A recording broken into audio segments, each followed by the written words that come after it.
Hey guys, before we get started, I just want to remind you that this is part 2 of our series on Simone Biles and USA Gymnastics. It'll still make sense without part 1, but if you do want to watch that one, I'll put a link to it in the description and at the end of the video. Also, while we aren't going to get into too much detail on it, we are going to be talking about abuse in this episode, so just fair warning there. Okay, here we go. Please enjoy. There's a part in The Dark Knight where Batman is trying to figure out why the mob has crossed a line and made a deal with the Joker. To which Alfred says this. You crossed the line first, so you squeezed them, you hammered them to the point of desperation. And in their desperation, they turned to a man they didn't fully understand. Now, if you're sitting there wondering what the heck that has to do with gymnastics, that's actually totally fair. But stick with me, because we're going to get there. If you're of a certain age, you might think that the US has always been a powerhouse in Olympic gymnastics, but that's simply not the case. The women's team didn't win their first gold medal until 1996 in Atlanta. Hi, Carrie Strug, nice to see you again, and didn't medal at all for almost 50 years before that. But they've been a force in the sport ever since, and the timing of that is not a coincidence at all. The incredible amount of success that the program has enjoyed can pretty much all be traced back to one event. But with every individual medal and team title our women have racked up, the question that we're going to look at today is at what cost? In 1976, a 14-year-old gymnast named Nadia Comaneci won the Olympic all-around competition in Montreal, and pretty much overnight became a huge star. This was great news for her and her home country, Romania, which was still part of the Eastern Bloc of the Soviet Union, and just generally not having a super great time. Producing an Olympic gold medalist was a huge deal for the Romanians, and particularly for the people in charge of their gymnastics program, who, along with Nadia, were catapulted to international stardom. For Bela and Márta Károlyi, gymnastics was their ticket out of some pretty crappy living conditions and unfair treatment by a corrupt government, and eventually, their ticket out of Romania altogether. On a tour of the United States with Nadia and their team in 1981, Bela and Márta saw an opportunity to defect, and they took it. And suddenly, the two best gymnastics coaches in the world were living in the United States, and it didn't take long for them to make their presence felt. In 1984, just 3 years after the Karolyis came to the US and started coaching, Mary Lou Retton became the first American woman to ever win the individual all-around at the Olympics. And even though he wasn't the head coach of the US team, which would become a bit of a sticking point, Bela Károlyi was Mary Lou's personal coach and was picking up more power and influence within the sport with every event she competed in. And more ambition. Bela didn't just want to be Mary Lou's coach anymore. He wanted the top job, and most of all, he wanted to convert the US's entire system, which at that point was really just a whole bunch of gyms across the country tied loosely together, into something more like the centralized one that he had in Romania. So when the US Gymnastics Federation decided to change coaches after the '84 Olympics, Bela was like, hey, you should put me in charge. And they were like, no. Now, at this point, you might be wondering why the US Federation, which had won just 2 team medals in its entire history up to this point, was so reluctant to let the best coach in the world be in charge of their team. And the answer to that is, even back in the late 80s, there were already stories of the kind of atmosphere that Bela and Márta had created in Romania, back at their training center in Deva, where Nadia Comaneci and the rest of those great teams had been coached. Bela and Márta controlled every part of their gymnasts' lives in Romania, and that ended up making them perform extremely well, but that approach wasn't going to fly in the United States. But after their coachless performance at the '88 Olympics saw the team finish 4th, something had to change. Once again, Bela went to the US Federation and asked them to make him the boss. And this time, they said, okay, but you're only going to be the head coach, okay? None of that prison camp stuff. It wasn't exactly what Bela wanted, but the 1992 Olympics were a significant improvement over the previous ones. The next Olympics, in 1996, was probably the Karolyis' crowning achievement, with 3 gymnasts, Shannon Miller, Dominic Dawes, and Amy Chow, all winning individual medals, and the team finally winning their first gold medal in the history of the US program.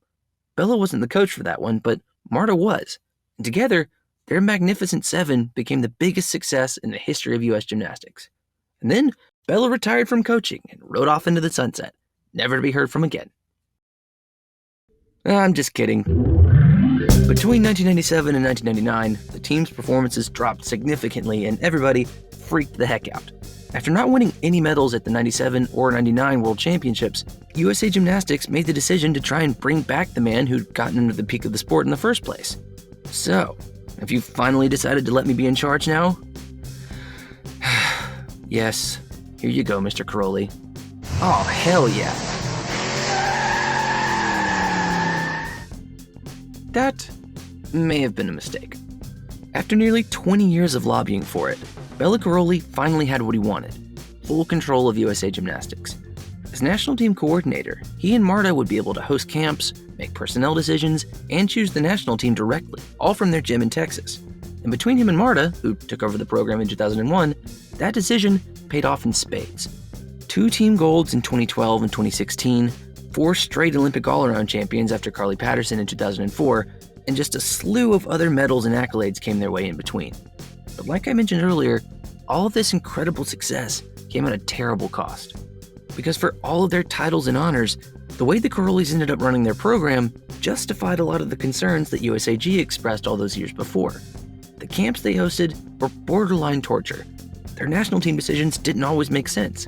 And one of their personnel decisions was to retain the team doctor. You can probably already tell, but just to give you a heads up, things are about to get kind of dark. I don't think it's possible for someone like Larry to get away with doing what he did for 20 plus years if it's not in a corrupt environment and organization. I just don't really see how that would work. Let me just start this part by saying that if you're looking for a comprehensive breakdown of everything that's gone down with Larry Nassar and USA Gymnastics over the past few years, this is not the video for that. If that's what you're after, then I'd probably point you in the direction of something like Athlete A on Netflix, or any of the footage that's publicly available for Larry Nassar's trial. If you want to know everything that happened, that's where you should go. But for our purposes today, what I'm interested in is how giving the Karolyis what they wanted led to that being a possibility. Going back to our Batman example from earlier, I don't think USA Gymnastics fully understood the people they were turning the program over to, even after working with them for almost 20 years. But they understood that they wanted to win. You might even say they were desperate to, and they knew the Karolyis could bring them that.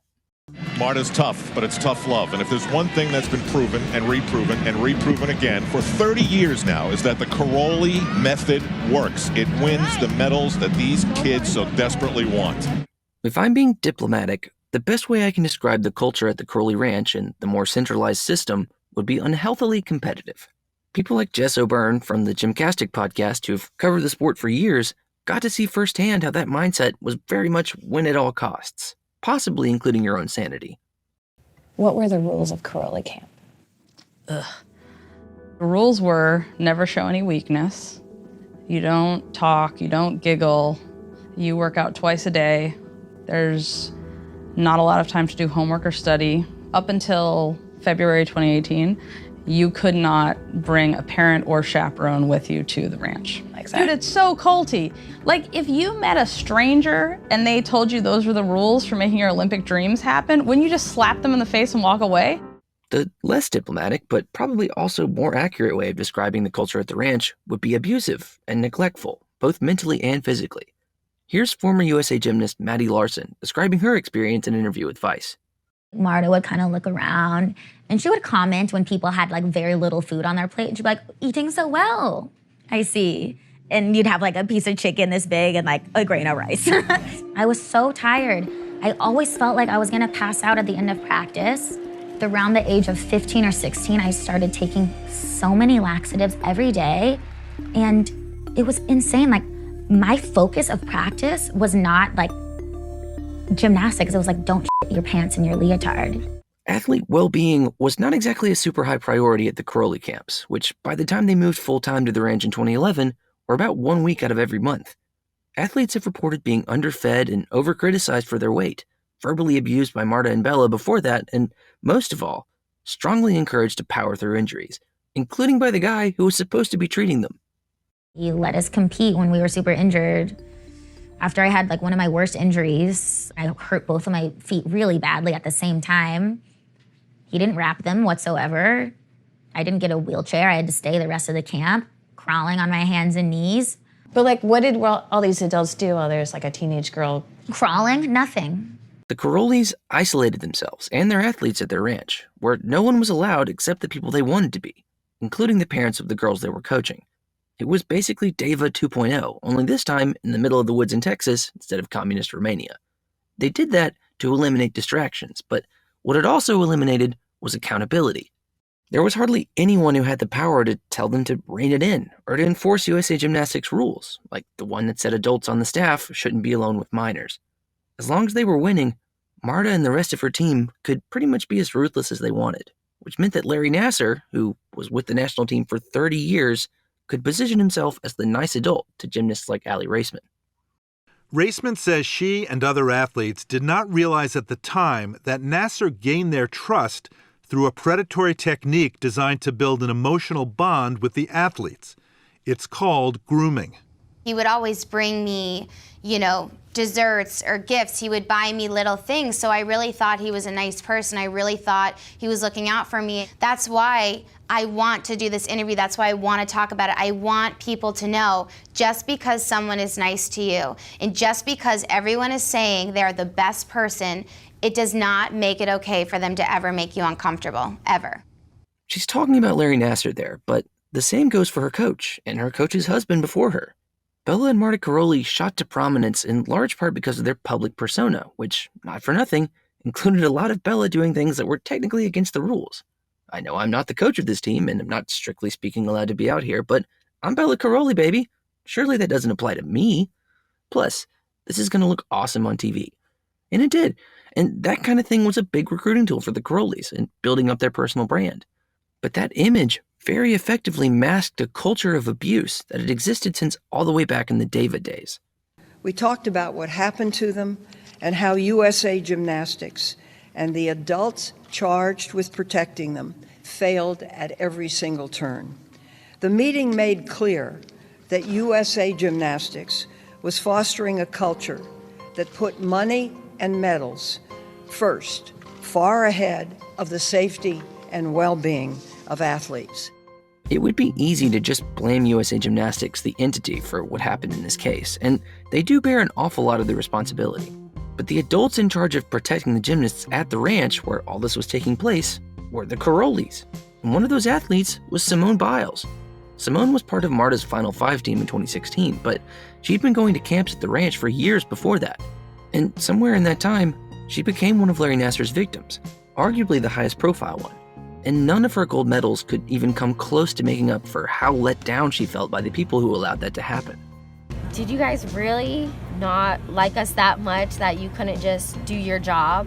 It becomes a problem whenever we work with future people. How can we trust them? They bring in new people all the time, and I automatically put my foot up because the people that I had known for years had failed us. It's hard coming here for an organization and having had them failed us so many times.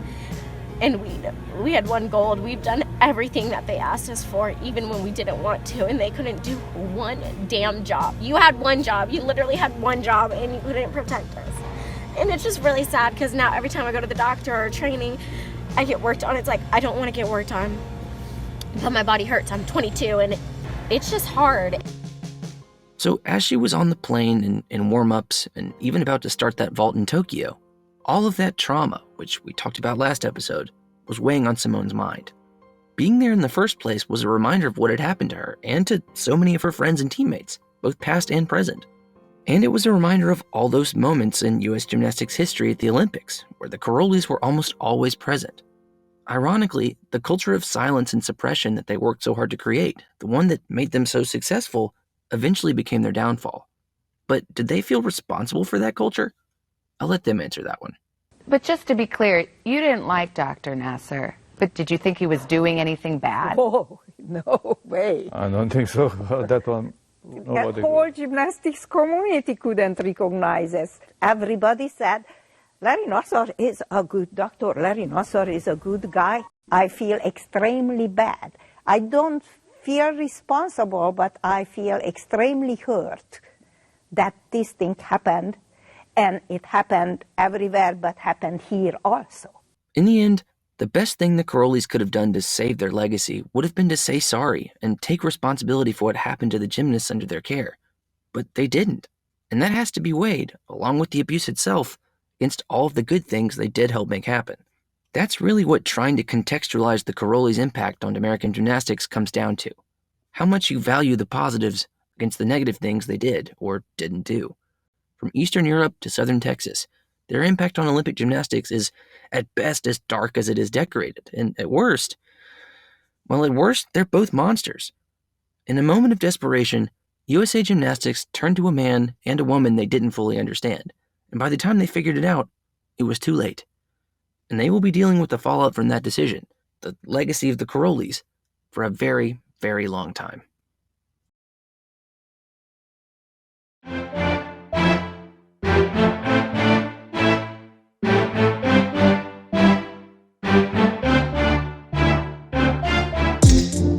Hi everybody.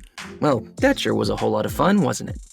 In all seriousness, the conversation around everything that's happened with USA Gymnastics over the past couple of years is a super important one, and I couldn't possibly do it justice in a 15-minute video. If you're looking for more resources on this story, I'd highly suggest watching Athlete A on Netflix or listening to ESPN's Heavy Metal series from their 30 for 30 podcast, which I'll link in the description of this video. If you enjoyed the episode, let us know by giving it a like and subscribing to the channel. We'll be back to slightly lighter subject matter next week, because doing these videos back to back was honestly super hard, and I may not even think about gymnastics until the 2024 Olympics. But until next time, I'm Will. Thanks so much for watching.